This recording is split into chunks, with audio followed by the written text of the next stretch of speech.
If you're over the age of 30 and you're struggling to find time to get your workout in, spend time with your kids, your family, and also have a life on the outside, well, this video is going to be all about helping you figure that out.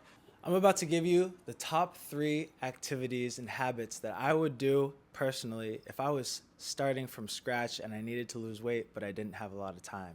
I'm 35 years old. I don't have kids, but I've been working as a personal trainer for over 13 years with countless numbers of people from age 9 to age 90, professional athletes to general population. So I've pretty much seen it all, and I want to give you what I've learned over the last 13 years, and hopefully it will help you figure out what would be best for you. And I think the best thing for maintaining athleticism, burning calories quickly, and getting a full body workout in is a really intense and short jump rope workout.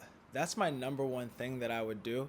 I would take 10 minutes every day, right when I woke up, probably before I do anything else, to do a 10-minute really intense jump rope workout, because you're going to burn a lot of calories just in those 10 minutes. You're going to feel it across your whole body, and you're going to be maintaining your athleticism. You're going to be improving your cognitive abilities. So you're going to be better for the rest of your workday as well, just by doing this one 10-minute jump rope workout.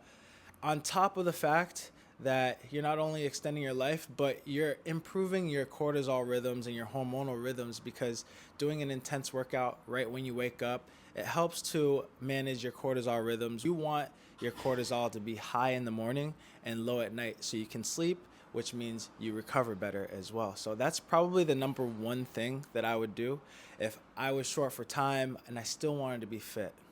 The number 2 thing that I would do if I was a guy with kids, a wife, and no time, I would eat less often. We need to fuel our bodies for the activities that we're doing.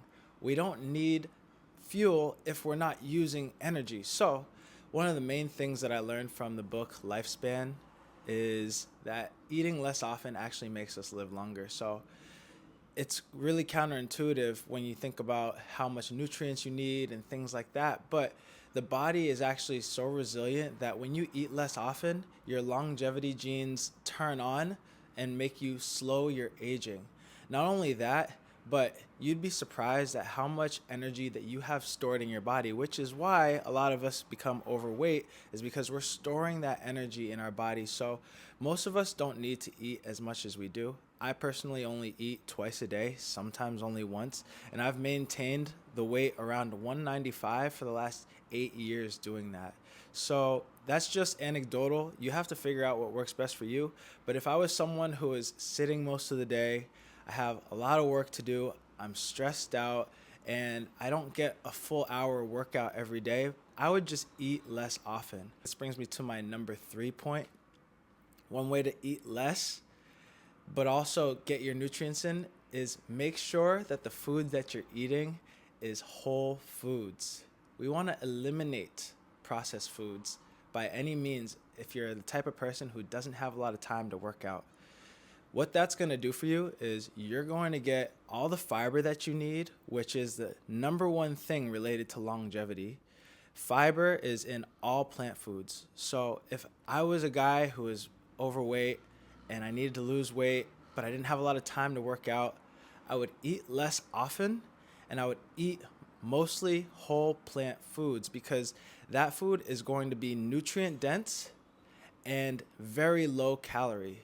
So when you think about the amount of food that you're getting in, you're still going to feel satisfied, but you're going to be getting way less calories than if you're eating processed foods or foods with a lot of added sugars and added fats. So eating whole plant foods, eating less often, and doing time efficient workouts is really important if you want to reach your goals. I think one of the other bonus things that I want to add here is walk around meals, especially at night. Your last meal of the day should be your smallest meal, because it's going to affect how much growth hormone you produce at night when you sleep. The closer you eat to your bedtime, the less growth hormone you produce at night. You want about 3 hours in between your last meal and bedtime. But another hack that you can do if you do have to eat close to bed, which I have a pretty busy life. I have clients all day. I'm filming content.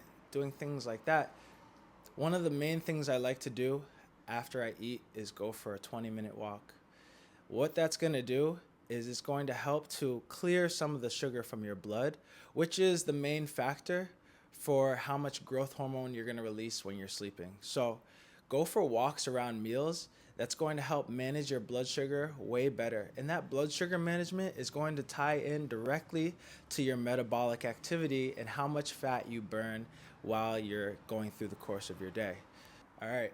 If you have any questions or any other issues, I'd love to help you answer them if you just leave it in the comments below. Either way, I'm here to just to add value, and I hope this was helpful, and I'll see you on the next video.